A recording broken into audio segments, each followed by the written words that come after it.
என்னம்மா பார்த்துட்டு இருக்க நீ? சிகப்பு புளிச்சக்கீரை. ஓகே. இது பிரண்டைக்கு போடுறதுக்கு புளிக்கு பதிலாக யூஸ் பண்ணுறோம். ஸோ உங்களுக்கு பிரண்டை வேணும்னா நாங்கள் நம்பர் கொடுக்குறோம், அந்த நம்பருக்கு ஆர்டர் பண்ணுங்கள். ஓகேவா? நெக்ஸ்ட்டு பார்க்கலாம். இங்கே பாருங்கள், முடக்கத்தான் செடி. ஓகே. ஸோ மாமரம்லாம் வச்சுருக்கீங்க. ஆமாம். இப்போ இதுதான் வந்து இந்த குண்டு குண்டாக கடையில் விற்பாங்களா அந்த மாமரம். ஓகே. பங்கனப்பள்ளி வச்சுருக்கீங்களா? ஆமாம். இங்கே பாருங்கள், இங்கே என்ன வல்லாரையெல்லாம் வச்சுருக்கீங்க போல இருக்கு. இங்கே பாருங்கள், வல்லாரை ஃபார்ம் மாதிரி வச்சுருக்கோம். ஓ சூப்பர். லைட்னா அப்புறம் அது இது வந்து பார்த்திங்கன்னா வெப்பாலை.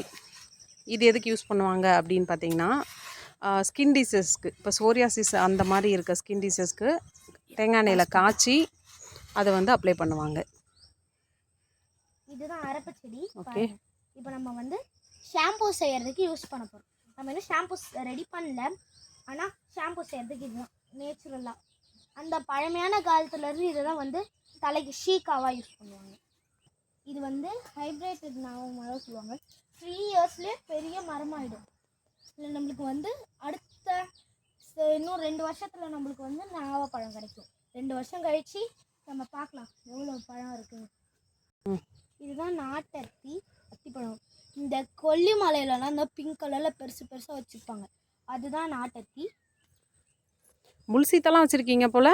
ஆமாம். இது கேன்சர் கொடுக்குற மருந்து. இதை பவுடர் ஆக்கி சாப்பிடணும். இதில் வந்து நிறைய ஃபைபர் இருக்கும். இதை வந்து காய வச்சு அரைச்சோம்னா நம்மளுக்கு அப்படியே அந்த லீஃபோட ஃபைபர் அந்த ஸ்கெலிட்டன் மாதிரி கிடைக்கும் நம்மளுக்கு. ஓகே. அதுக்கப்புறம் கொய்யா செடி வச்சுருக்கீங்க. இது என்ன செடிப்பா? அது வசம்பா? வசம்பு மாதிரி தான் தெரியுது. இதுவா? இது வசம்பு தான். ஓகே. புளிச்சக்கீரை வளர்ந்துருக்கு போல். ஆமாம். இங்கெல்லாம் வந்து கொஞ்சம் பெருசாகிடுச்சு. இங்கே பாருங்கள், இதுதான் தூதுவளை. பாருங்கள், இது வந்து காய்ச்சல் அப்புறம் சளி எல்லாத்துக்கும் வந்து தண்ணி வச்சு கஷாயம் மாதிரி குடிக்கலாம். இது பச்சையாகவும் சாப்பிட்லாம். அப்படி தானே? பச்சையாகவும் சாப்பிட்லாம். இது வந்து சமூலமாகவும் எடுத்துக்கலாம். இது வேர்லேருந்து பழம், இலை, கொடி எல்லாமே நம்ம வந்து எடுத்துக்கலாம். நமக்கு ரொம்ப நல்லது. இது என்ன செடிப்பா? இது ரோஸ்மெரி. இது நம்ம செய்கிற ஹேர் ஆயிலுக்கு நம்ம யூஸ் பண்ணிக்கலாம். கொஞ்சம் கொஞ்சமாக பெருசி கீழே பாருங்க செடி இருக்குது, மிதிச்சிடாதீங்க. ஸோ நிறைய வெரைட்டி வச்சுருக்கீங்க போல இருக்குது. இது என்ன செடிப்பா? இதுதான் நீர் கொய்யா. ஓகே. இதுவும் வந்து ஷார்ட் பீரியடில் வளர்ந்து ஒரு காய் கொடுக்கும், அப்படி தானே? ஆமாம். ஓகே. ஸோ பெரண்டெல்லாம் நிறைய போட்டிருக்கீங்க போல இருக்குது. ஆனால் வளர்ந்து வந்திருக்கு தான் வந்து இப்போ நிறையா போயிட்டு இருக்கு. அதான் உங்கள் யாருக்காவது பெரண்டை தொக்கு வேணும்னா நாங்கள் வந்து கீழே டைட்டில் கீழே நம்பர் கொடுக்குறோம். உங்களுக்கு எதாவது வேணும்னா வாங்கிக்கோங்க. இது என்ன செடிப்பா? இது என்ன செடினா நாகமல்லி. ஓகே. இது வந்து இப்போ ஏதாவது ஒரு பாய்சன், பூரா கடிச்சதாக இருக்கட்டும், பாம்பு கடிச்சதாக இருக்கும், அந்த விஷத்தை முறிக்கிறதுக்கு இந்த செடி இலை. நான் கூட படிச்சிருக்கேன், இதில் புக்கு கூட சித்த வைத்திய புக்கே இருக்குது நாகமல்லின்ட்டு. ஓகே. இது காட்டலாம். இது ரொம்ப பெருசு. கருவேப்பிலலாம் இருக்குது. இது வந்து பார்த்தீங்கன்னா இங்கே பாருங்கள் எவ்வளோ பெருசாக வளர்ந்துருக்கு புளிச்சக்கீரை. நம்ம நெக்ஸ்ட் இதை வச்சு நம்ம பெரண்டை பண்ண போகிறோம். இது வந்து அம்மன் பச்சரிசி.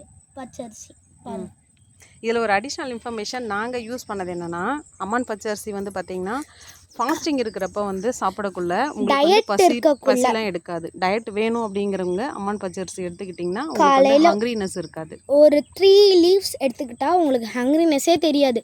ஏதாவது சாப்பிட்ணுன்னு எப்பயாவது தோணிக்கிட்டே இருக்கும். அந்த சாப்பிட்ணுன்னு தோணவே தோணாது. இது வந்து பார்த்திங்கன்னா நீர் நொச்சி. இதுதான் நீர் நொச்சி. அதுக்கப்புறம் ஆடாத்தோடை வச்சுருக்கீங்க, நல்லா வளர்ந்துருக்கு. இதுதான் பூவரசு மரம்லாம் உங்களுக்கு எல்லாருக்கும் தெரியும். அதுக்கப்புறம் நம்ம வந்துட்டு தேக்கு மரம் எல்லாமே வச்சுருக்கோம். இது பாருங்கள், திருவாச்சிப்பூ அப்படின்னு சொல்லுவோம் இல்லையா, இந்த துவையெல்லாம் வச்சு சாப்பிடுவாங்க. அதுக்கப்புறம் இங்கே வில்வம் இருக்குது, க்ளீன் பண்ண வேண்டியது இருக்குது. தேங்க்யூ. இது என்னன்னு எல்லாத்தையும் தெரிஞ்சால் மறக்காமல் கமெண்ட் பாக்ஸில் கமெண்ட் பண்ணிடுங்க.